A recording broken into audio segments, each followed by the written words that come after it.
AP, Harish, that is because they also understand that seeing the examples of Chhattisgarh and Rajasthan, the more you drag your feet, the more it becomes difficult to kind of get control of the situation. The advantage then goes to the BJP. I saw that happening in Chhattisgarh, we saw that happening in Rajasthan, where of course the BJP came back to power and the Congress is almost in a state of collapse. Can they afford to do so in Karnataka? Here it's also a sense of commitment. The DK camp says that he was committed and he was told that after 2.5 years, he's going to become the chief minister, and that is why after almost a week's wait he agreed to become the deputy CM. He's never spoken out of line. He's also tried to rein in many of his supporters earlier, and wherever he's been dashed off by the Congress leadership, he's always gone there as a troubleshooter. So these are testing times, I would say. We can expect some clarity soon on when that date where both the CM and the deputy CM will be summoned here, but top Congress sources are also telling me that so far no indication has been given to either of them that it's going to happen within 24 to 48 hours in terms of change of leadership.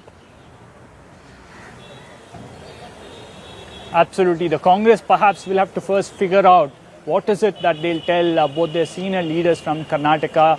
Joining me right now also Afreen Hussain, somebody who's been tracking all these developments. In fact, she was at the cabinet meeting that happened a while ago.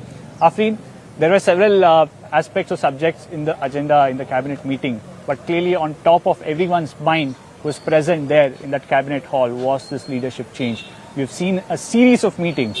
In the morning, the cabinet itself was delayed, several senior leaders backing Siddaramaiah, all of them getting into a huddle. What seems to be the strategy that's emerging from Camp Siddaramaiah now? Well, absolutely, Harish. Even when we spoke to Law Minister H.K. Patil here, he said that, the confusion is going to be ended very soon. It depends on the High Command when they're going to summon both the leaders, both Chief Minister Siddaramaiah and D.K. Shivkumar. And very soon he said that this confusion is going to end because this is giving out, a sign of, weakening the party, weakening the party's image. So that should not happen, and that's the reason why the High Command should take a decision. Now, that's something that the Law Minister has said. Now, in the morning also we saw that Siddaramaiah met with several ministers, and because of which the cabinet meeting was delayed. Now it remains to be seen what strategy the Chief Minister's camp is aiming to use. One of it remains to be the Ahinda card, absolutely, that the umbrella term used for Dalits and OBCs and minorities, Muslims included. That is something that Siddaramaiah has represented very strongly. Now that is one card that Siddaramaiah could use. On the other hand, we also saw that Vokkaliga Mutts are backing for D.K. Shivkumar. D.K. Shivkumar is a very prominent Vokkaliga leader. So it remains to be seen whose caste card weighs heavier in this particular Chief Minister post game. Absolutely. Taking that to Pallavi. Pallavi, it's not an easy decision for the Congress party. It's a tightrope walk. On the one hand, you will have to look at the caste calculations, whether you risk losing the Ahinda vote bank. At the same time, the Vokkaligas in the recent past, especially in 2023, have voted for the Congress in a big way. They wouldn't want to risk that vote base as well. One of the most dominant communities in Karnataka.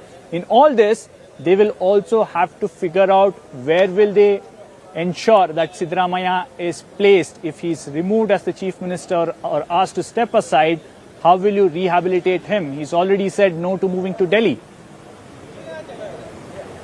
Okay, so I can tell you a couple of things. See, as long as the Congress was in power at the centre, Harish, this whole thing of removing a chief minister, placating him and also accommodating him at the centre made sense, and that was possible. I remember Vilas Rao Deshmukh, for example, was removed as a Maharashtra chief minister, but he was made a minister in the union cabinet, and his sons and all were also accommodated in a Maharashtra cabinet. Today, the Congress obviously is not in power at the centre. So where will you accommodate some tall leader like Siddaramaiah? That's problem number one. Second, will Siddaramaiah, as you rightly pointed out, want to also shift base to Delhi? Why would he want to do so? Because his base happens to be Karnataka. In Chhattisgarh, I can say that for a long, long time, and that was very documented because it was actually said in a soundbite that we are going to make the Chief Minister of Chhattisgarh, Bhupesh Baghel and T.S. Singhdev on a rotation matter. But after 2.5 years, the same meeting took place at Rahul Gandhi's residence in the national capital, and Rahul Gandhi himself backtracked on it. And then you saw what happened. I mean, T.S. Singh Deo was very upset. That entire belt which he controlled in Chhattisgarh, the Congress was completely wiped out, and that sense of bitterness remains. The damage to the Congress will be far, far more as far as Karnataka is concerned. And it's not just a story will not end with Karnataka. It's a very catch-22 situation. How do you placate Siddaramaiah? Why should he opt for anything less than becoming the CM? Second thing, of course, is where will you accommodate at the centre? There's nothing to offer him.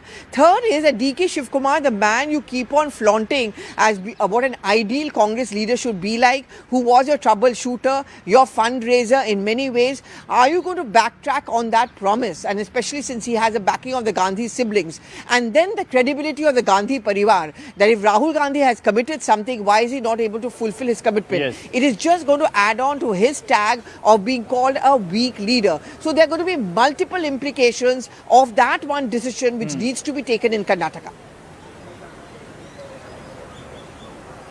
Absolutely. Roni, let's also not forget the contribution of DK Shivkumar. Yes, Siddaramaiah has the backing of the Ahinda communities, perhaps a large number of MLAs within the legislature party. But let's not forget, as Pallavi pointed out, DK Shivkumar has been the chief troubleshooter for Congress for a very long time.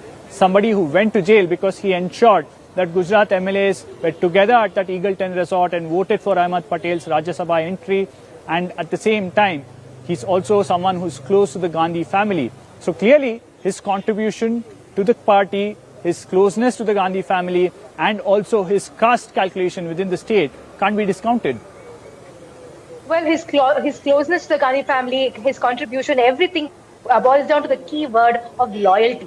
That is something that DK Shivkumar has stood for, and that is what he also wears on his sleeve. And this is what we have time and again also, he has also re-emphasized, saying that he has grown as a foot soldier all the way up to and worked up the ranks of the party. And even in the most trying times, in the good times and bad times, DK Shivkumar has said, I have stood with the Congress party. And that is why, even if you speak to the DK Shivkumar camp and speak to their insiders there, they will say that there is no ever thought or discussion of him even leaving the party, because if at all even DK Shivkumar has a chance at the chief minister's post, it will be while he's at the with the Congress itself. Apart from the fact, we should not forget how he has the previous election, maybe the 2013-18 election, it was led by Siddaramaiah, with Siddaramaiah as the chief ministerial candidate. But 2023 was a dual role, right? With Siddaramaiah leading it as well, along with the organizational capabilities of DK Shivkumar. And that is what they are looking at, because he has not done this for Karnataka. He has done it for other states as well. We've seen this happening in Telangana, where the Congress came to power. We've seen them doing it in Madhya Pradesh, Bihar, Delhi. He's all over the place in terms of poll strategy as well. So what is also important to understand is the role and the loyalty that DK Shivkumar has to the party, and which again, we have reported, Pallavi has reported, you also, very clearly saying that this loyalty has to be rewarded, something that Congress does feel at every point of time. Secondly, and more importantly, DK Shivkumar also feels that it is time for him to get his share of the cake.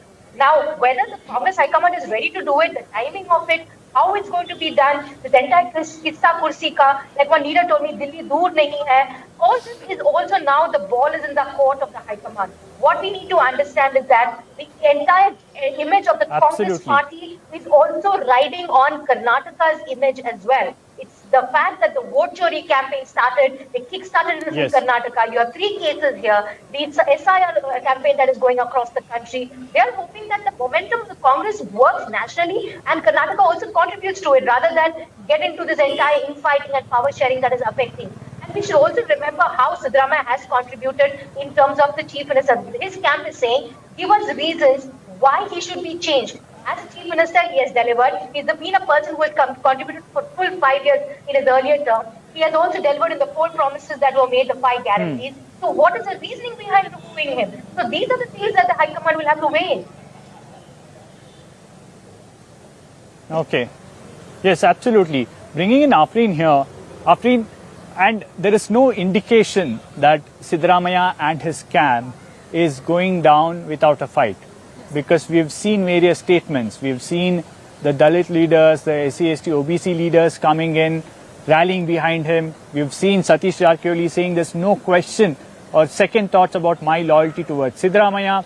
We've seen Siddaramaiah's own son today coming out and saying there is no change in the Chief Minister's post till 2028. So very clear signal that if there is a decision that the High Command makes that will go against Siddaramaiah, they will not take it lying down. There will be some bit of resistance. Well, absolutely, Harish. We need to understand that Siddaramaiah has been Chief Minister once and this is his second term. And he's been the Chief Minister for 2.5 years. Now going off the post is going to be an embarrassment for him in his political career. Going down without a fight is something that I don't think Siddaramaiah would negotiate on. And we saw that Yatindra Siddaramaiah, his son, has said that, there is no need for the change of Chief Minister's post in Karnataka. And he says that my father is going to continue to be the Chief Minister for 5 years. And he also said that whatever power sharing rumors were there, that is something that I'm not aware of. Clearly, he's backing his father to be the Chief Minister for 5 years. And he says that there is absolutely no need for a change in Chief Minister's post. We also saw DK Shivkumar meeting with Minister Satish Jarkiholy, maybe trying to take him into confidence. Satish Jarkiholy is a loyalist to Chief Minister Siddaramaiah, and after the meeting, Satish Jarkiholy says that the Chief Minister said that he's going to be in office for 5 years, and that's something that we're going to stand by. But ultimately, everybody says that the High Command has to make the decision, and we're going to follow whatever is said. But they are clearly supporting Siddaramaiah, and the Siddaramaiah camp is not going to go down without a fight for sure. Absolutely. Coming back to you, Pallavi, in fact, I was speaking to a couple of ministers who really do not identify with either of these camps. They're long-time Congress workers, now into the cabinet, and they make a significant point. They say, yes, Siddaramaiah is the mass leader for the party, but let's not forget that out of nearly 19 years that he's been in the party, he's enjoyed power for a good 17 years. He started off as the leader of opposition after he came in from JDS. Then he enjoyed 5 full years as Chief Minister. Then as the leader of opposition, he was also the coordination committee chief when Congress and JDS was in power. So many saying that the decision is important not just for Karnataka, but messaging that it has for the rest of the units of the Congress party in various states. But politics is something no one wants to give up that power. I mean, the same argument many would give to Ashok Gehlot, for example, in Rajasthan, that you've been a 3-time chief minister, and therefore it is time for you to give up for maybe someone younger, someone else. But you think he heard that? Not at all. I mean, even now I suspect that whenever the Rajasthan next elections takes place, Ashok Gehlot would certainly still want to be projected as the CM, or maybe someone of his choice. So I think in Karnataka also, it's going to be very difficult to convince Mr. Siddaramaiah that you give up your chair, and you would know this better, that even if he agrees to give it up, I have my doubts if he would want DK Shivkumar to take his place, because these are also changes the power equations completely. The loyalties of the MLA start shifting very quickly to whoever's the chief minister. Then there's a cabinet which also matters, the power of the cabinet, the ministers, appointments, multiple other factors. So it's quite likely and possible that if Siddaramaiah agrees to go, then he'll say, okay, someone of my choice, someone who fits the caste combination should be taken in my place. So it's pretty much the same thing then. Absolutely. In fact, we have Vivek Narayanan also joining us right now. Vivek, it's almost deja vu of sorts for people of Karnataka. They gave full mandate. Again, we are back to square one on government stability and chief minister. They did not give full mandate earlier. We saw 2 governments in a matter of 5 years. Do you think the Congress party perhaps will end up buying more time than taking a decision right away now? Well, the question is how much time do they have? I mean, look at what's happening in Vidhan Sabha. Is there a functioning government in Karnataka at all? That's a big question. You ask, the Chief Minister says almost publicly that things are in a limbo. The Deputy Chief Minister says that we are yet to decide on how to move ahead. So is the bureaucracy. They're completely, the state is like a headless chicken as of now. It's sad to say that, but then that's exactly how it is. And when this question was put to the AICC president on what is the way ahead and how will the state move, the AICC president, the Congress president tells us that it is for the High Command to decide. Now, where is the High Command? Who is the High Command? Aren't you the High Command? Aren't you the president of the Congress party? Who's above you to decide this? So everybody is pushing the decision to the next person. Nobody is ready to take a decision, and even if they come up with something of a hodgepodge formula, the senior 2 leaders are just not listening in. The centre has completely lost its control over the state party unit. There is nobody tall enough in the Congress party to read the right act to these 2 leaders. Tell them that this is the promise that you had made. Better stand by it. That can be said to Siddaramaiah. or to DK Shivkumar, tell him that, yes, you've done your past, you have been loyal party functionary, you've taken us out of trouble many times, not just in Karnataka or in Andhra or in Madhya Pradesh or Maharashtra or in Goa. Every time you've been our go-to man. But sorry, in this party there is no such thing as loyalty bonuses. Jiske paas number, wahi Sikandar. Right now the man with the number is Siddaramaiah. He's still very clearly in driver's seat. But it is the uncertainty which is right now all over Karnataka, or a state which has with the immense potential is right now facing this kind of a leadership vacuum. And this leadership vacuum isn't fair on Siddaramaiah. He is a leader who's tall, who knows how to drive bureaucracy, how to drive a state. But this uncertainty is not working well for the state and generally for the people of Karnataka. So this is, as we draw closer to this 7 years and 7 month record that Devraj Aras had created. I think it's coming on the January 8th or something. Yeah, 8th of January is when the 7 years and 7 month record of Devraj Aras comes in. Once that is over, what happens? Will DK Shivkumar take his MLAs to Delhi again? Or will all this be solved in the next 2 days? Weekend is when they have been called to Delhi, we are learning. And over the table, will there be a concord? Will there be a truce signed, and will that be made public? DK Shivkumar wants that to be made public. DK, whenever you speak with him off record, he'll tell you that there was a gentleman's promise made 2.5 years back with 6 people, 6 men, he said. So which means Sonia Gandhi wasn't there. 6 men made the promise to him that 2.5 years later you will be made the chief minister. Where is that promise is his question. And that is when, the Congress national leadership should show the way, should take a decision and tell them this is the diktat. This is a party where discipline also matters, and please listen to me, gentlemen. Yeah. Absolutely. And if the Congress party fails to implement that promise now, is DK Shivkumar willing to take another promise or another assurance that comes in from the High Command and act accordingly? That's something that will become clear in the next few days. In fact, DK Shivkumar, after that crucial cabinet meeting, came out and spoke about the whole leadership change issue, once again trying to toe the party line and not say anything controversial.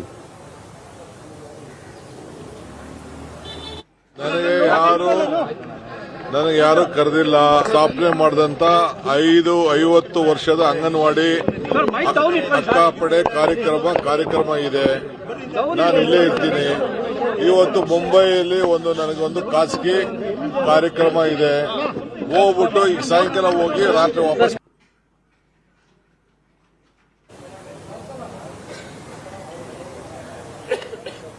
Well, that was DK Shivkumar talking about his programs for the next few days. But in fact, Afreen is here. She was there talking to DK Shivkumar and others who came out of the cabinet meeting.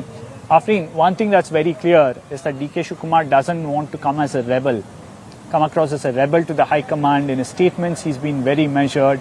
Even when he was asked on whether he's been called to Delhi, he said, if me and Siddaramaiah are called to Delhi, we'll go together and we will hold that meeting. So he's been trying to ensure that the messaging that goes out from him is not something that comes across as DK Shivkumar trying to be a rebel or whether he's going against the High Command.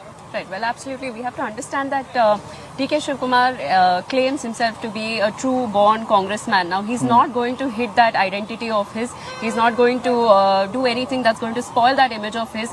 That's something he's been banking on constantly, showing his loyalty to the Gandhi family, to the Congress party. So he's not going to turn out as a rebel and give out statements that's going to hurt the Congress's image. He's also said that he doesn't want to create panic in the party. He doesn't want to do anything that's going to weaken the image of the party. That's something that he's been very clear about. Today also, when he exited the cabinet meeting, he said that I have not been summoned to Delhi. I have not been called. I'm going to be in Mumbai today and I'm going to be in Bangalore tomorrow. So for today and tomorrow, it's confirmed that he's going to be not going to be Delhi. He also said earlier in the day that if, the High Command summons him and Chief Minister Siddaramaiah, he's going to discuss with Chief Minister Siddaramaiah and then make a move to Delhi. So that's something that DK Shivkumar has been telling, that he's not going to go against the High Command, is the messaging that he's been putting out. Absolutely. In fact, Rohini, the only comfort factor for the Congress here is the fact that their numbers are really good. It's around 139, 140 seats. Otherwise, they would have to worry about this government crumbling or the BJP and JDS coming together to poach some MLAs. But with this kind of a brute majority, that is something that might not be that easy for the BJP and JDS to do. We're lighting right now, if you can see the entire way it's panning out. Because earlier in Karnataka, the governments that we have seen, that the kind of operations that have taken, the horse trading that has taken place, where governments have been brought down, where you have a very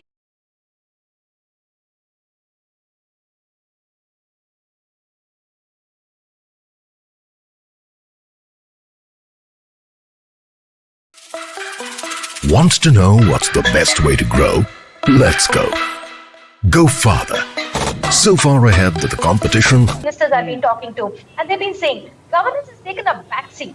Democracy, in one way, if we elected people have elected a government, they expect it to run in motion and not this hunger for power that is driving this entire state right now and has kept the state in limbo. We've seen how that's actually affected, right? We have chief ministers and deputy chief ministers commenting on the roads, the potholes in the state and in Bengaluru itself. The kind of investment they're looking at, possibly some people talking about turning away from Karnataka because they're unable to get enough infrastructure. But then they come up with events which they claim that there is enough and more monies that are coming. But the coffers clearly have been empty for a long time, and they've been trying and grappling at the state of affairs in Karnataka. Looking at all this, the Karnataka governance and the way it has happened under the Congress government, they need to look at keeping their place in order, getting the state in order, and delivering it to the people, because they owe it to the people of Karnataka. And in this tussle for power, this hunger for power, what we're seeing is what is missing is complete governance. On one hand, you have Siddaramaia's camp saying that why Siddaramaiah should be removed. On the other hand, you have DK's camp saying you should keep your word. You should actually, those who walk the talk should actually say what they've been doing, all these. It's very subtle messaging as well. But clearly here, now the onus is on the high command. Yes. The ball is in the high command's court, and they are the one who needs to make them sit across the table. And like we just heard Vivek also saying, possibly even have the fact. And if DK wants it to come out and be made public, then well, that may clear the air as well. Yes, absolutely. It's a big evening for the Congress High Command as well on how they decide to go about handling this entire situation. Time for a break now. On the other side, more news and update continues.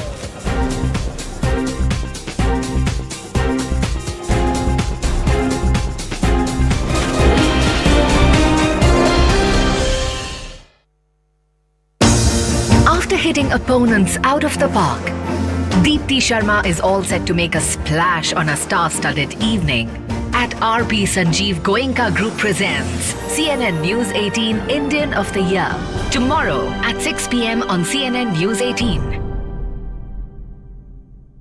Presented by RP Sanjeev Goenka Group. Growing legacies. Wardrobe partner. Reed & Taylor. Bond with the best. Powered by Reliance Industries Limited. In association with HDFC Sky. Make money matter. Explore more. Express more. LIC. Har pal aapke saath. And Polycab. India's safe, happy connection.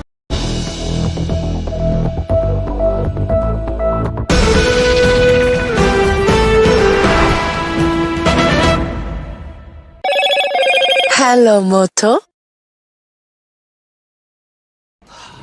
Salute है जी। आप देश की रक्षा में जान लगा देते हैं और आप घर घर में तार लगाते हैं जी। ई बीम टेक्नोलॉजी से बनी, न जले न पिघले, सबकी रक्षा करे। हम सरहद पर लोगों की रक्षा करते हैं और आप देश के अंदर। सैल्यूट तो बनता है जी। अपार अणुशक्ति फायर प्रोटेक्ट वायर। अपार देश का तार। Long night? You have no idea. I got you.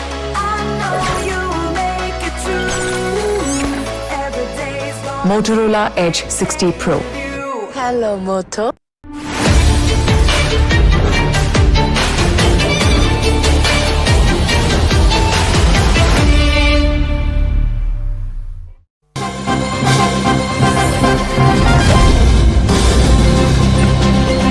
Moving on to some updates coming in from Pakistan. In a CNN News 18 exclusive news break, our National Security Affairs editor Manoj Gupta has spoken to Imran Khan's sister Alima Khan. She has said that Imran Khan is now being allowed to exercise his basic constitutional rights in jail.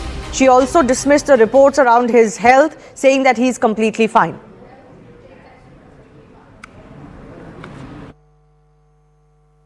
Why is Imran Khan being denied basic constitutional right during protests? You see, he's been isolated for at least 6 weeks. My sister was allowed to meet him on 2 Tuesdays because Tuesday is family and lawyers meeting day. That's been stipulated by the courts. So basically, they are in contempt of court on everything.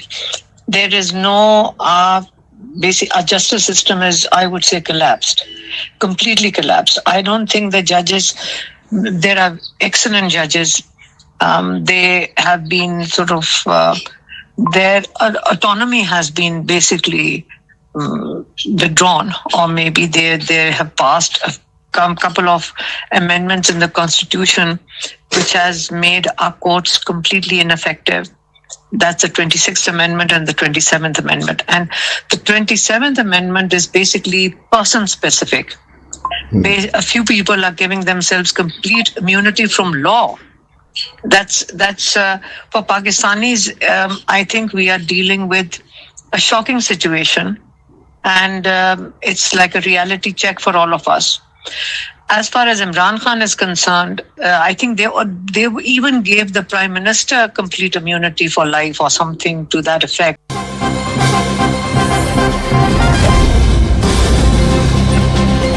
Moving on to some updates coming in from Pakistan. In a CNN News 18 exclusive news break, our National Security Affairs Editor Manoj Gupta has spoken to Imran Khan's sister Alima Khan. She has said that Imran Khan is now being allowed to exercise his basic constitutional rights in jail. She also dismissed the reports around his health, saying that he's completely fine.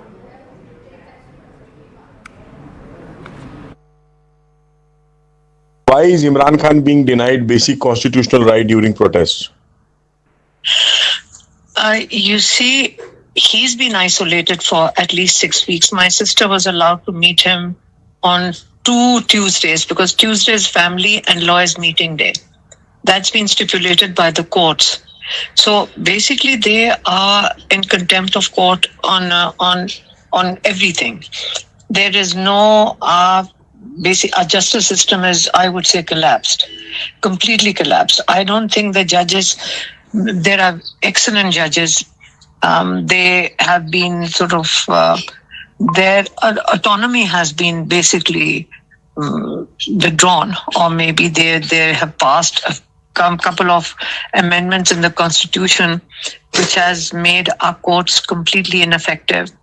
That's the 26th Amendment and the 27th Amendment. And the 27th Amendment is basically person-specific. A few people are giving themselves complete immunity from law. That's for Pakistanis.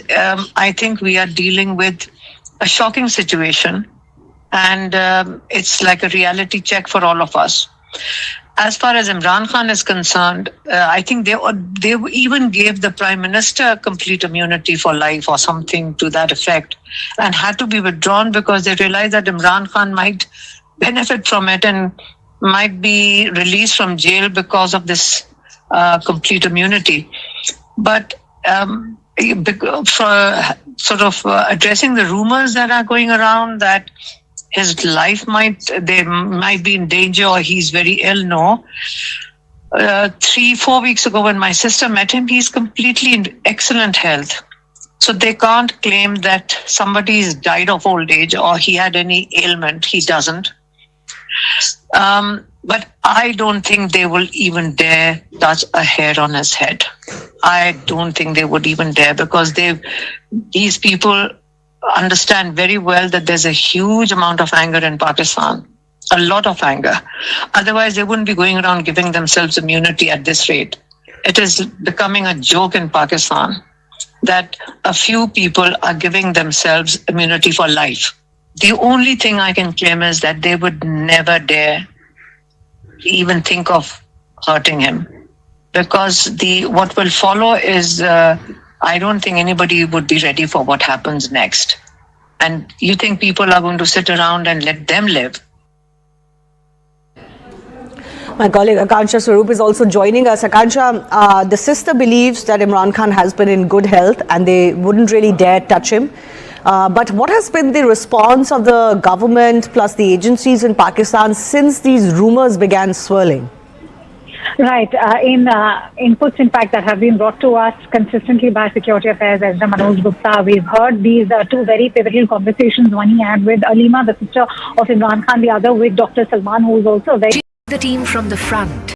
Watch Harmanpreet Kaur as she joins India's invincible icons. At RP Sanjeev Goenka Group presents CNN News 18 Indian of the Year. Tomorrow at 6 p.m. on CNN News 18. Presented by RP Sanjeev Goenka Group. Growing legacies. Wardrobe partner. Reed & Taylor. Bond with the best. Powered by Reliance Industries Limited. In association with HDFC Sky. Make money matter. Explore more. Express more. LIC. हर पल आपके साथ. And Polycab. India's safe, happy connection.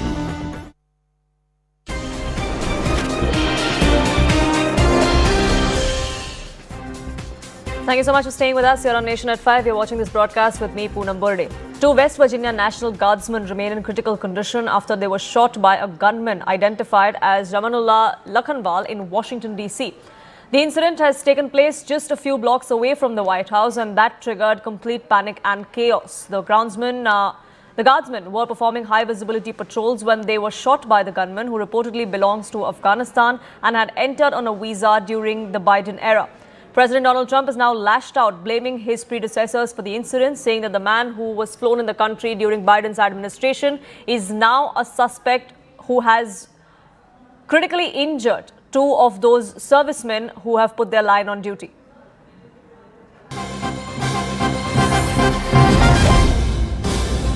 We are in fact getting some CNN News 18 exclusive inputs on this. The Taliban has broken their silence on this attack and the link of the suspect to Afghanistan. Speaking to CNN News 18, we are going to be joined very shortly by that guest. My colleague Anand Narasimhan will also be joining us, getting us details of what exactly is this first response that has come in from the Taliban. Sohail Shaheen is joining Anand Narasimhan to get us more details of what exactly is Afghanistan's stance on what has happened in United Kingdom and United States and the response coming in from Donald Trump.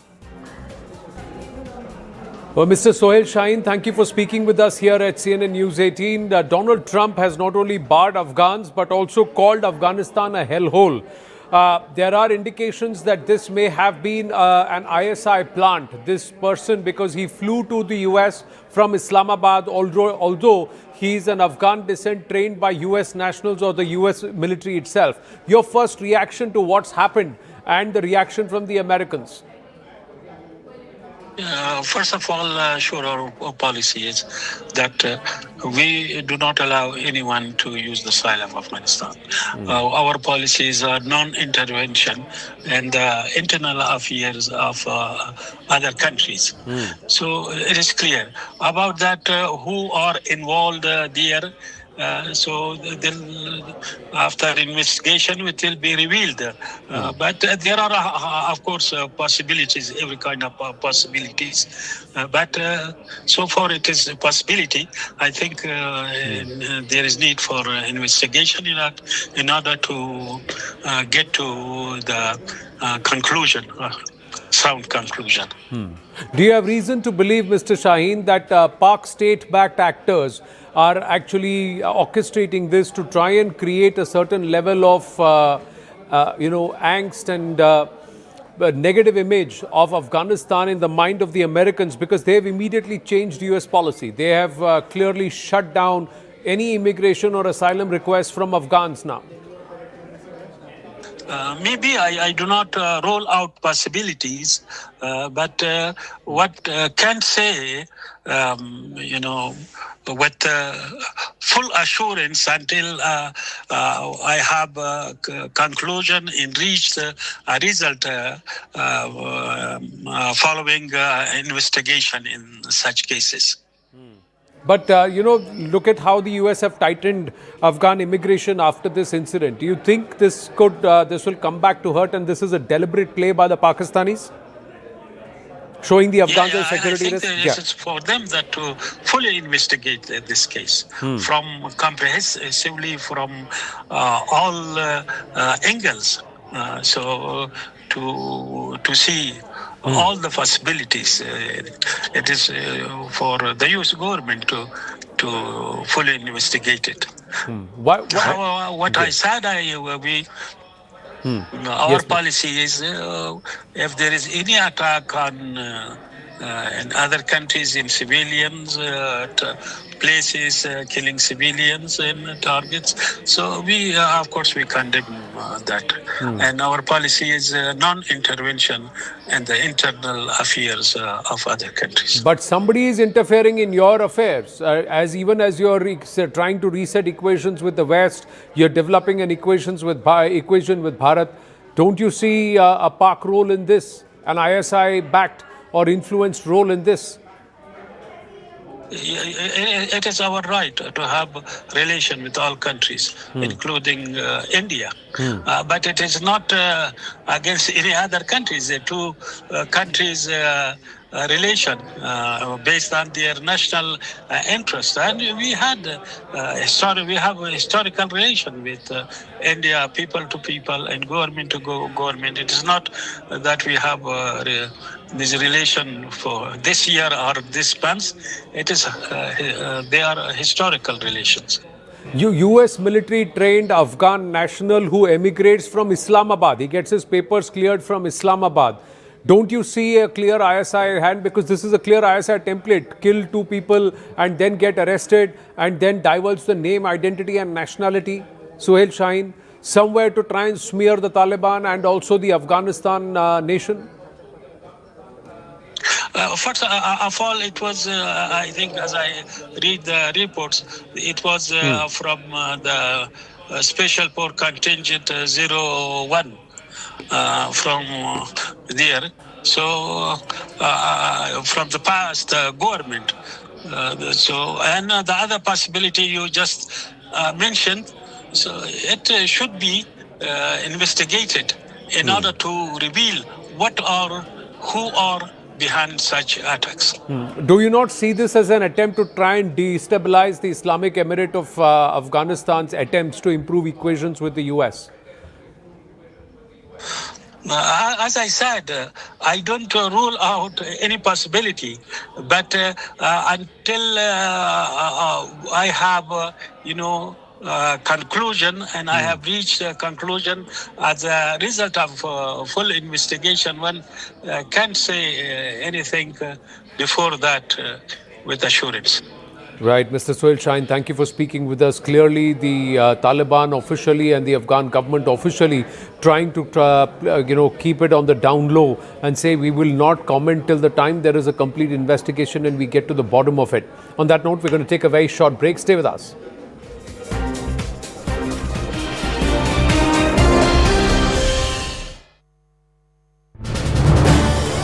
This is News.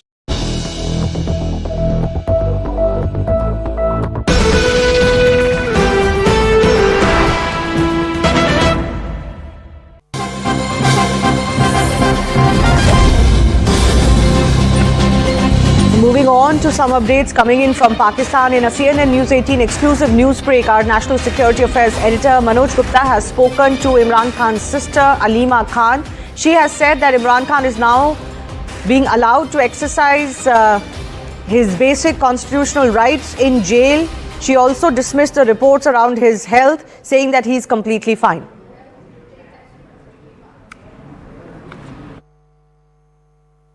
Why is Imran Khan being denied basic constitutional right during protests? You see, he's been isolated for at least 6 weeks. My sister was allowed to meet him on 2 Tuesdays because Tuesday is family and lawyers meeting day.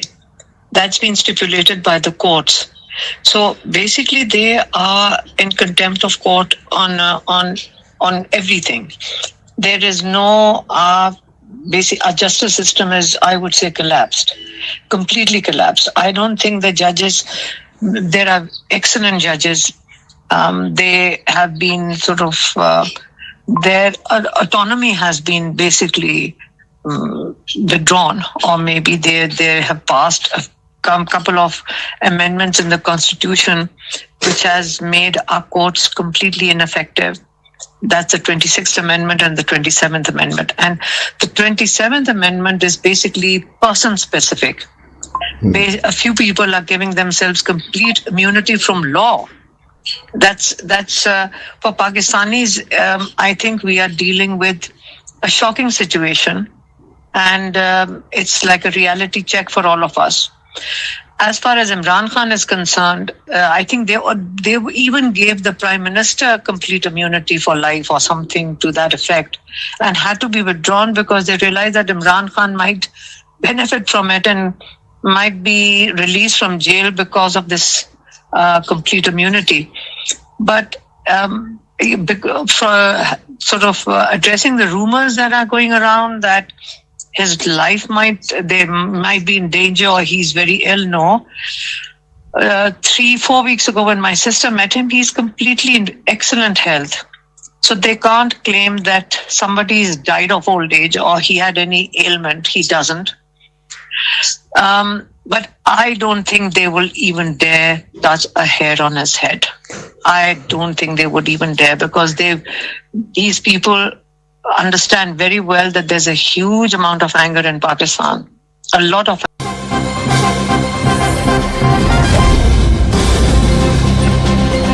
Moving on to some updates coming in from Pakistan. In a CNN News 18 exclusive news break, our National Security Affairs editor Manoj Gupta has spoken to Imran Khan's sister Alima Khan. She has said that Imran Khan is now being allowed to exercise his basic constitutional rights in jail. She also dismissed the reports around his health, saying that he's completely fine.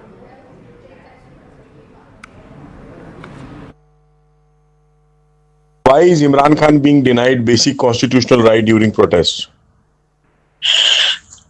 You see, he's been isolated for at least 6 weeks. My sister was allowed to meet him on 2 Tuesdays, because Tuesday is family and lawyers meeting day. That's been stipulated by the courts. So basically, they are in contempt of court on everything. There is no our justice system is, I would say, collapsed, completely collapsed. I don't think the judges. There are excellent judges. They have been sort of their autonomy has been basically withdrawn, or maybe they have passed a couple of amendments in the Constitution which has made our courts completely ineffective. That's the 26th Amendment and the 27th Amendment. And the 27th Amendment is basically person-specific. A few people are giving themselves complete immunity from law. That's for Pakistanis. I think we are dealing with a shocking situation, and it's like a reality check for all of us. As far as Imran Khan is concerned, I think they even gave the Prime Minister complete immunity for life or something to that effect, and had to be withdrawn because they realized that Imran Khan might benefit from it and might be released from jail because of this complete immunity. But for sort of addressing the rumors that are going around that his life might be in danger or he's very ill, no. 3-4 weeks ago when my sister met him, he's completely in excellent health. So they can't claim that somebody's died of old age or he had any ailment. He doesn't. But I don't think they will even dare touch a hair on his head. I don't think they would even dare, because these people understand very well that there's a huge amount of anger in Pakistan, a lot of anger. Otherwise, they wouldn't be going around giving themselves immunity at this rate. It is becoming a joke in Pakistan that a few people are giving themselves immunity for life. The only thing I can claim is that they would never dare even think of hurting him, because what will follow is I don't think anybody would be ready for what happens next. And you think people are going to sit around and let them live? My colleague Akansha Swarup is also joining us. Akansha, the sister believes that Imran Khan has been in good health and they wouldn't really dare touch him. But what has been the response of the government plus the agencies in Pakistan since these rumors began swirling? Right. In inputs, in fact, that have been brought to us consistently by Security Affairs Ezra Manoj Gupta, we've heard these two very pivotal conversations. One he had with Alima, the sister of Imran Khan, the other with Dr. Salman, who is also a very close aide. So I think we are also speaking on a very critical day, a day after when, remember, the rumor was going viral that Imran Khan is no more. Thank you so much for staying with us. Hong Kong's deadliest fire in over 60 years has killed at least 55 people, including a firefighter. There are hundreds that are still unaccounted for. The blaze swept through high-rise buildings in the Wang Fuk Court area. This is in Tai Po. This happened on Wednesday afternoon, and that blaze is still not under control. Firefighters have brought parts of the fire under control, though some blazes across the apartment complex continue. Meanwhile, police have now arrested at least 3 construction workers that were linked to this construction company that were renovating these apartment complexes. They've been arrested for suspicion of manslaughter, citing gross negligence. This is the entire story. The smell and taste of smoke fills the air. Firefighters in Hong Kong are still working to put out isolated flames after a massive fire broke out Wednesday afternoon. The fire was first reported at 2:51 p.m. local time at Wang Chiang House, a 32-story residential building. These were some of the early visuals coming in. 5 minutes later, firefighters arrived and discovered the bamboo scaffolding encasing the building had caught fire. Not only was it starting to spread inside, but neighboring buildings were also now on fire. At 3:02 p.m., the Hong Kong Fire Department raised the fire alarm signal to a level 3 of 5. By 6:22 p.m., it was upgraded to level 5, the highest level of severity. I received a message around 3 p.m. that the roof is on fire. Then it was spreading so quick, it was spreading in a snap. Firefighters' efforts continued into the night. By morning, they were able to bring the blaze down. They're now concentrating on 3 of the 7 blocks affected. 3 people from a construction company have been arrested on suspicion of manslaughter in connection to the fire. Police haven't determined yet the cause of the fire and have set up a task force to investigate. Housing authorities will also look into whether protective layers shielding the buildings during a recent refurbishment complied with fire safety standards. We found that one of the buildings not affected by the fire. We found the styrofoam installed outside the window, on each floor near the lift lobby. And everyone knows this material is inflammable material. It's maybe one of the causes to cause the fire and the spread of the fire so quickly.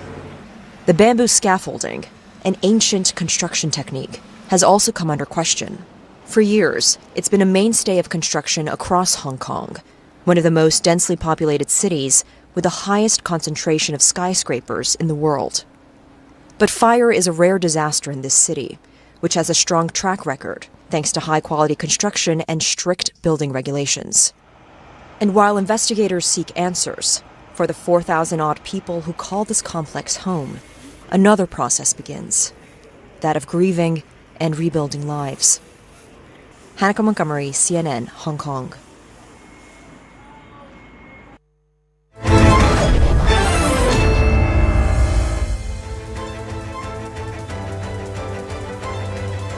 Welcome everyone. Thanks a lot for staying with us. You're watching Clean Speak with me, Shivani Gupta. In Karnataka, the Congress might have emerged victorious at the ballot box, but it's losing the leadership plot. Since the government was sworn in, it has been a rocky internal ride due to constant pressure to uphold the alleged half-term rotational CM promised by the High Command. After months of dilly-dallying and gag orders, finally the top brass is waking up to the problem, looking like in action mode. But will it actually resolve the crisis or just try to buy more time? We still don't know. On one side stands Siddaramaiah, a seasoned politician with mass appeal and a track record that resonates strongly across caste and regional lines. On the other stands his